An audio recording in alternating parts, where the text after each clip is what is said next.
Hi friends, ದಿವ್ಯ ಅಡುಗೆ ಮನೆ ಆ್ಯಂಡ್ ಲೈಫ್ ಸ್ಟೈಲ್ ಚಾನಲ್ಗೆ ಸ್ವಾಗತ. ನಾನಿವತ್ತು ಸಿಂಪಲ್ಲಾಗಿ ಯಾವ ಥರ ಮೆಂತ್ಯ ಬಾತ್ ಮಾಡೋದು ಅಂತ ತೋರಿಸ್ತಾ ಇದ್ದೀನಿ. ತುಂಬ ಟೇಸ್ಟಿಯಾಗಿರುತ್ತೆ. ಇವಾಗ ಮಾಡೋದಕ್ಕೆ ಒಂದು ಕುಕ್ಕರ್ ತಗೊಂಡಿದ್ದೀನಿ. ಅದಕ್ಕೆ ಒಂದು ಸ್ಪೂನಷ್ಟು ತುಪ್ಪ ಹಾಕಿದ್ದೀನಿ. ಸ್ವಲ್ಪ ಎಣ್ಣೆ ಹಾಕ್ತಾಯಿದ್ದೀನಿ. ನೀವು ಬೇಕಿದ್ರೆ ಬರೀ ತುಪ್ಪದಲ್ಲೇ ಮಾಡ್ಕೋಬೋದು.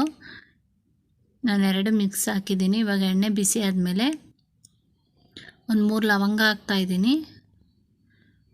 ಒಂದೇ ಏಲಕ್ಕಿ ಹಾಕ್ತಾಯಿದ್ದೀನಿ. ಒಂದು 3-4 ಮೊರಟೆ ಮೊಗ್ಗು ಹಾಕ್ತಾಯಿದ್ದೀನಿ. ಸ್ವಲ್ಪ ಚಕ್ಕೆ ಹಾಕ್ತಾಯಿದ್ದೀನಿ. ಸ್ವಲ್ಪ ಸಾಸಿವೆ, ಒಂದು 2-3 ಪಲಾವ್ ಎಲೆ ಹಾಕಿದ್ದೀನಿ. ಸ್ವಲ್ಪ ಹಸಿ ಕರಿಬೇವು ಹಾಕ್ತಾಯಿದ್ದೀನಿ. ಈ ಒಗ್ಗರಣೆ ಎಲ್ಲ ಚೆನ್ನಾಗಿ ಬಿಸಿ ಆದಮೇಲೆ 1-2 ಈರುಳ್ಳಿ ತಗೊಂಡಿದ್ದೆ. ಈರುಳ್ಳಿ ಹಾಕ್ತಾಯಿದ್ದೀನಿ.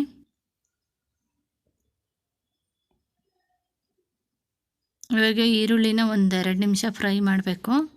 ಇವಾಗ ನಾನು ಫ್ರೈ ಮಾಡ್ತಾಯಿದ್ದೀನಿ ಚೆನ್ನಾಗಿ. ನಾನು ತೋರಿಸಿರೋ ಪ್ರೊಸೀಜರಲ್ಲಿ ಮಾಡಿದರೆ ತುಂಬ ರುಚಿಯಾಗಿ ಬರುತ್ತೆ ಮತ್ತು ಚೆನ್ನಾಗೂ ಇರುತ್ತೆ, ಎಲ್ಲರಿಗೂ ಇಷ್ಟ ಆಗುತ್ತೆ. ಇವಾಗ ಸ್ವಲ್ಪ ಫ್ರೈ ಆದಮೇಲೆ ಮೆಂತ್ಯ ಸೊಪ್ಪು ಹಾಕಿದ್ದೀನಿ.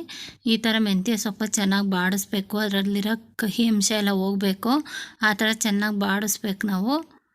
ಇವಾಗ ಚೆನ್ನಾಗಿ ಫ್ರೈ ಮಾಡಿದ್ದೀನಿ. ನೋಡಿ ಎಷ್ಟಾಗಿದೆ, ಮೆಂತ್ಯ ಸೊಪ್ಪೆ ಕಾಣಿಸಲ್ಲ, ಆ ಥರ ಫ್ರೈ ಮಾಡ್ಬೇಕು ನಾವು. ಅದಾದಮೇಲೆ ನಾವು ನೆಕ್ಸ್ಟು ಬಟಾಣಿ ಹಾಕ್ತಾಯಿದ್ದೀನಿ. ಇದಕ್ಕೆ ಮೆಂತ್ಯ ಬಾತಿಗೆ ಹಸಿ ಬಟಾಣಿ ಹಾಕಿದರೆ ತುಂಬ ಚೆನ್ನಾಗಿರುತ್ತೆ. ಸ್ವಲ್ಪ ಹಾಕಿದ್ದೀನಿ. ಇವಾಗ ಚೆನ್ನಾಗಿ ಫ್ರೈ ಮಾಡಿದ್ದೀನಿ ಇನ್ನೊಂದು ಸರಿ. ಇವಾಗ ಟೊಮೊಟೊ ಹಾಕ್ತಾಯಿದ್ದೀನಿ. 1-2 ಟೊಮೊಟೊ, ಹುಳಿ ಟೊಮೊಟೊ ಹಾಕಿದ್ದೀನಿ, ದೊಡ್ಡ ಸೈಜ್ದು. ನೀವು ಬೇಕಿದ್ದರೆ ಹುಳಿ ಟೊಮೊಟೊ ಇಲ್ಲ ಅಂದರೆ ಲಾಸ್ಟಲ್ಲಿ ಒಂದು ನಿಂಬೆಹಣ್ಣು ಹಿಂಡ್ಕೋಬೋದು, ಚೆನ್ನಾಗಿರುತ್ತೆ. ಸ್ವಲ್ಪ ಹುಳಿ ಆಗಿದ್ದರೆ ಇದು ಮೆಂತ್ಯ ಸೊಪ್ಪು ಸ್ವಲ್ಪ ಕಹಿ ಇರೋದ್ರಿಂದ ಬ್ಯಾಲೆನ್ಸ್ ಆಗುತ್ತೆ ಅಂತ. ಇವಾಗ ಸ್ವಲ್ಪ ಫ್ರೈ ಮಾಡಿದ್ದೀನಿ. ಇವಾಗ ಬೇಗ ಫ್ರೈ ಆಗಲಿ ಅಂತ ಸ್ವಲ್ಪ ಅರಿಶಿನ ಮತ್ತು ಉಪ್ಪು ಸೇರಿಸ್ತಾ ಇದ್ದೀನಿ. ನಾನಿಲ್ಲಿ 1.5 ಸ್ಪೂನಷ್ಟು ಉಪ್ಪು ಸೇರಿಸಿದ್ದೀನಿ. ನಿಮ್ಮ ಟೇಸ್ಟಿಗೆ ಎಷ್ಟು ಬೇಕೋ ಅಷ್ಟು ಸೇರಿಸ್ಕೋಬೋದು ನೀವು. ಇವಾಗ ಚೆನ್ನಾಗಿ ಫ್ರೈ ಮಾಡ್ತಾಯಿದ್ದೀನಿ. ಇದೆಲ್ಲ ಚೆನ್ನಾಗಿ ಫ್ರೈ ಆಗಬೇಕು. ಆಮೇಲೆ ನಾವು ಮಿಕ್ಕಿದ ಇಂಗ್ರೀಡಿಯೆಂಟ್ಸ್ ಎಲ್ಲ ಹಾಕಬೇಕು. ಹೀಗೆ ಹಾಕಿದರೆ ಹಸಿ ಹಸಿ ಥರ ಇರುತ್ತೆ, ಚೆನ್ನಾಗಿ ಫ್ರೈ ಆಗಿರಲ್ಲ, ತಿನ್ನೋಕ್ಕೆ ಚೆನ್ನಾಗಿರಲ್ಲ. ಇವಾಗ ನೋಡಿ ಎಲ್ಲ ಚೆನ್ನಾಗಿ ಎಣ್ಣೆ ಬಿಟ್ಟಿದೆ. ಇವಾಗ ಶುಂಠಿ ಬೆಳ್ಳುಳ್ಳಿ ಪೇಸ್ಟ್ ಹಾಕ್ತಾಯಿದ್ದೀನಿ. ನಾನು ಸ್ವಲ್ಪ ತರ್ತರೆಯಾಗಿ ಫ್ರೆಶ್ಶಾಗಿ ಗ್ರೈಂಡ್ ಮಾಡಿ ಹಾಕ್ತಾಯಿದ್ದೀನಿ ನಾನು ಶುಂಠಿ ಬೆಳ್ಳುಳ್ಳಿ ಪೇಸ್ಟು. ಜಜ್ಜಿಬಿಟ್ಟು ಹಾಕ್ಬೋದು, ಅದು ಚೆನ್ನಾಗಿರುತ್ತೆ.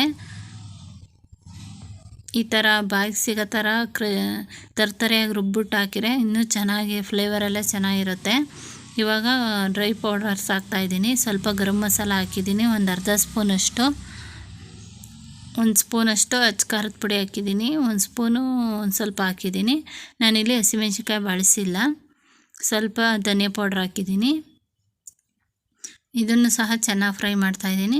ಈ ಬಿಸಿಲು ಟೈಮಲ್ಲೆಲ್ಲ ಹಸಿಮೆಣ್ಸಿನ್ಕಾಯಿ ಬಳಸೋದು ಅಷ್ಟು ಒಳ್ಳೆಯದಲ್ಲ. ಗ್ಯಾಸ್ಟ್ರಿಕ್ ಇರೋರಿಗೆಲ್ಲ ಹಸಿಮೆಣ್ಸಿನ್ಕಾಯಿ ತಿಂದರೆ ತುಂಬ ಪ್ರಾಬ್ಲಮ್ ಆಗುತ್ತೆ. ಆದ್ದರಿಂದ ನಾನು ಅಚ್ಚ ಖಾರದ ಪುಡಿನೇ ಬಳಸ್ತಾಯಿದ್ದೀನಿ ಎಲ್ಲ ರೆಸಿಪೀಸ್ಗೂ ಅಷ್ಟೇ. ಸ್ವಲ್ಪ ತೆಂಗಿನಕಾಯಿ ತುರಿ ಹಾಕಿದ್ದೀನಿ.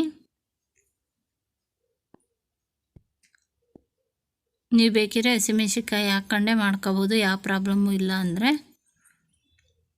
ಇವಾಗ ಸೊಪ್ಪುಗಳು ಹಾಕ್ತಾಯಿದ್ದೀನಿ. ಕೊತ್ತಂಬರಿ ಸೊಪ್ಪು ಹಾಕಿದ್ದೀನಿ, ಪುದೀನ ಸೊಪ್ಪು ಹಾಕಿದ್ದೀನಿ. ಇದನ್ನು ತೆಂಗಿನಕಾಯಿ ಹಾಲು ಹಾಕ್ಬಿಟ್ಟು ಮಾಡ್ಬೋದು, ಚೆನ್ನಾಗಾಗುತ್ತೆ. ಇನ್ನೂ ನೋಡಿ ಈ ಥರ ಗೊಜ್ಜು ಕನ್ಸಿಸ್ಟೆನ್ಸಿ ಬರಬೇಕು, ಆ ಥರ ಎಲ್ಲ ಫ್ರೈ ಆಗಬೇಕು. ಬೇಕಿದ್ದರೆ ನಾವು ಈ ಥರ ಗೊಜ್ಜು ಥರ ಮಾಡಿಬಿಟ್ಟು ರೈಸ್ ಮಾಡ್ಕೊಂಡು ಎಷ್ಟು ಬೇಕೋ ಅಷ್ಟು ಗೊಜ್ಜು ಹಾಕ್ಕೊಂಡು ಕಲಿಸ್ಕೋಬೋದು. ಇವಾಗ ಸ್ವಲ್ಪ ಕಸೂರಿ ಮೇಥಿ ಹಾಕ್ತಾಯಿದ್ದೀನಿ. ಎತ್ತಿಡ್ಕೋಬೋದು ಇದನ್ನು ಗೊಜ್ಜು. ನೋಡಿ ಎಷ್ಟು ಚೆನ್ನಾಗಾಗಿದೆ. ಇವಾಗ ಸ್ವಲ್ಪ ತಳ ಹಿಡಿಯುತ್ತೆ ಮಸಾಲೆ ಅಂತ ಸ್ವಲ್ಪ ನೀರು ಹಾಕ್ತಾಯಿದ್ದೀನಿ. ಇವಾಗ ಒಂದು ಸರಿ ಮಿಕ್ಸ್ ಮಾಡಿಬಿಟ್ಟು ಇವಾಗ ನಾನು 2 ಲೋಟ ಅಕ್ಕಿ ತಗೊಂಡಿದ್ದೀನಿ. ಅದನ್ನು ಚೆನ್ನಾಗಿ ವಾಶ್ ಮಾಡಿಬಿಟ್ಟು ಹಾಕ್ತಾಯಿದ್ದೀನಿ. ನಾನು ಇಲ್ಲೇನು ನೆನೆಸಿಲ್ಲ, ಹಾಗೆ ವಾಶ್ ಮಾಡಿಬಿಟ್ಟು ಹಾಕ್ತಾಯಿದ್ದೀನಿ. ನೀವು ಬೇಕಿದ್ರೆ ನೆನೆಸ್ಬಿಟ್ಟು ಹಾಕ್ಬೋದು, ಬೇಗ ಆಗುತ್ತೆ. ನೋಡಿ ಈ ಥರ ಒಂದು ಸರಿ ಚೆನ್ನಾಗಿ ಮಿಕ್ಸ್ ಮಾಡ್ತಾಯಿದ್ದೀನಿ. ನಾನು 2 ಲೋಟ ಅಕ್ಕಿಗೆ 4 ಲೋಟಕ್ಕಿಂತ ಸ್ವಲ್ಪ ಕಡಿಮೆ ನೀರು ಹಾಕಿದ್ದೀನಿ, ಚೆನ್ನಾಗಿ ಆಗಲಿ ಅಂತ. ನೀವು ತಗೊಳ್ಳೋ ಅಕ್ಕಿ ಮೇಲೆ ಅದು ಕನ್ಸಿಡರ್ ಆಗುತ್ತೆ. ಎಷ್ಟು ನೀರು ಹಾಕಬೇಕು ಅಂತ. ಈ ಅಕ್ಕಿ ಸ್ವಲ್ಪ ಜಾಸ್ತಿ ನೀರು ಹಾಕ್ಬಿಟ್ರೆ ಮೆತ್ತಗಾಗ್ಬಿಡುತ್ತೆ, ಅದರಿಂದ ನಾನು ಸ್ವಲ್ಪ ಕಡಿಮೆನೇ ಹಾಕಿದ್ದೀನಿ. ಇವಾಗ ರೆಡಿಯಾಗಿದೆ. ಲಿಡ್ ಕ್ಲೋಸ್ ಮಾಡಿ 2 ವಿಷಲ್ ಕೂಗಿಸ್ತಾ ಇದ್ದೀನಿ. ಇವಾಗ ಓಪನ್ ಮಾಡಿ ತೋರಿಸ್ತಾ ಇದ್ದೀನಿ ನೋಡಿ, ಎಷ್ಟು ಯಮ್ಮಿಯಾಗಾಗಿದೆ. ಅಷ್ಟೇ ಉದ್ರಾಗಾಗಿತ್ತು, ಅಷ್ಟೇ ಟೇಸ್ಟಿಯಾಗಿತ್ತು, ತುಂಬ ಚೆನ್ನಾಗಾಗಿತ್ತು. ನೀವು ಒಂದ್ಸರಿ ಟ್ರೈ ಮಾಡಿ ನೋಡಿ.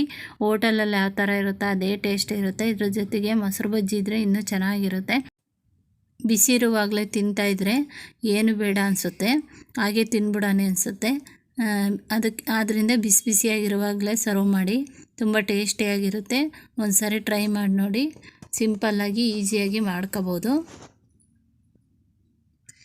ಇವಾಗ ರೆಡಿಯಾಗಿದೆ. ನಾನು ಸರ್ವ್ ಮಾಡಿ ತೋರಿಸ್ತಾ ಇದ್ದೀನಿ ನೋಡಿ. ಮೊಸರು ಬಜ್ಜಿ ಜೊತೆಗೆ ನಾನು ಸರ್ವ್ ಮಾಡಿದ್ದೀನಿ. ತುಂಬ ಟೇಸ್ಟಿಯಾಗಿತ್ತು. ನೀವು ಒಂದ್ಸರಿ ಟ್ರೈ ಮಾಡಿ.